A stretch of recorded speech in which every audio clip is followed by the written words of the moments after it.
It's finally time to go back to the days when the gates of Oblivion opened, when all NPCs had maybe 5 voice actors between them, and where bugs and glitches were the local currency. Yes, the Elder Scrolls 4 Oblivion Remaster has shadow dropped today, so let's see exactly how difficult it actually is to run. And right about the main thing that shocked me is the installation size. Yes, you're seeing it right, almost 120 gigs, so better clean out your SSD first. Okay, right off the bat, I want to see what's going to give me if I go to tech now. If it gives me nothing short of Ultra on a 4080, I'm gonna hunt Todd Howard down. And it is Ultra on pretty much everything. However, that's interesting. I wonder if they're doing that just so people don't kind of freak out that the FPS is like super low and I have no idea why. So that's gonna go on, keep it to Ultra, and also they also offer software ray tracing. So if your card doesn't offer any hardware ray tracing acceleration, I'm kind of curious to see how awful that would be, but hey, ray tracing on a 10 Ti, anyone? Then when it comes to upscaling, I mean, pick your poison. You have DLSS, FSR, XCSS. I'm gonna keep that off for now, but if we need it, I'm gonna go back later. And NVIDIA Reflex is also an option, so that is nice. Also, one more thing I noticed, motion blur is off by default. I'd personally nuke that button out of existence, but hey, that's still nice. Okay, and just here in the SAO, oh baby, we're getting like what, 40 FPS, everything on max, including ray tracing. I gotta say, it does look impressive if you look at the kind of light from the torch there. But now, I'm kind of curious exactly how much of that is just a ray tracing, so let's turn that off. And okay, apparently that did nothing. I'm kind of curious now, how on earth does the software ray tracing look like? Okay, am I missing something? Was the FPS like exactly the same again? Okay, I'm really curious about this now. So let's just go to low, and yeah, that is definitely worse than software, and definitely worse than off, but still gives you a very similar level of detail to the ray tracing just coming over the torch here. And if you kind of look at the light in that other guy's cell and how it bounces off the walls over there. So if we go back to Ultra again and apply that, okay, yeah, the shadows definitely look a lot smoother there. But 40 FPS, what are you, a peasant? So let's apply some DLSS and see exactly how that goes for us. Let's go with quality, because let's be honest, you need to be paying incredibly close attention to notice the difference between quality and native. And look at that, 80 FPS almost, looks pretty much the same. And you're getting yourself a pretty good experience. Oh, look at that over there. That actually looks pretty good. And the Emperor should be making his way down the stairs any second now. Now let's go to the complete other end of the spectrum. Let's set everything to low.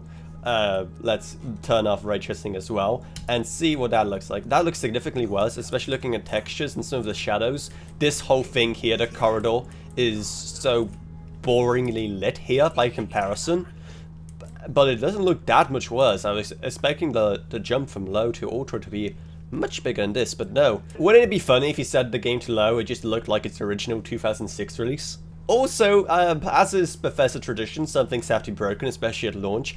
There is supposed to be like a VRAM counter here, but it just doesn't work, as you see. So even if I turn it off and on again, yeah, it just doesn't show memory util, which is a bit disappointing. That would be a huge help in seeing exactly what the bottlenecks here are. But clearly, based on this and based on the system requirements, if you have, you know, 16 gigs, maybe even a bit less than that, I mean, clearly, even at 4K, that's plenty. Given how similar all of those performance results were, we aren't tipping it that much in any circumstance. Oh, I completely missed this. You have frame gen. Okay, and now, oh baby, look at that.